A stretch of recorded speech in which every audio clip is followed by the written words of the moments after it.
What needs to happen to solve this problem right now is that the government needs to act in good faith, get round the bargaining table, and make sure that they aren't cutting pay by 5% or 2% in real terms this year. You teach undergraduates, presumably. And masters and PhD students. Yeah, I'm sure you teach all the full range of students, but you do teach undergraduates. Yeah, absolutely. I mean, don't you feel guilty when you're withdrawing your labour and they're not getting the full education that they have paid for? They've been through the lockdowns. They've had a lot of education taken away from them. I'm sure you don't strike lightly, and I'm not trying to make light of it in any way, but is that not part of your decision-making process, at least?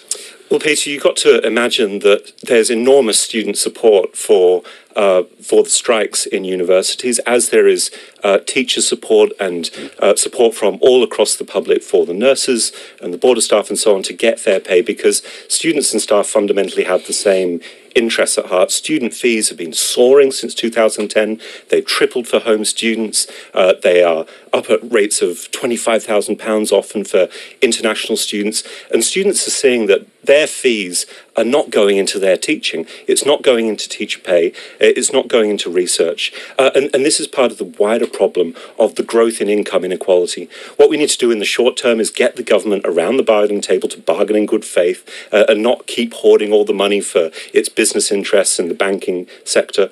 And what we need to do in the long term is we need to rebuild a good system of industrial relations with sector-wide bargaining, fair pay agreements across every sector, and crucially more voice at work, so that you can vote for who's on the board of directors in your company, so that we have a more collaborative radical plan. Well, like a majority of wealthy countries in the OECD, there's a right to elect between something like 1/3 and 1/2 of who's on the board, and that means that we don't see the level of strikes. It's a more collaborative industrial relations system. That's what we've got to do in the long term. Okay, Ewan McGaughey, thank you very much indeed. He's an Associate Professor at King's College, specialising in labour law.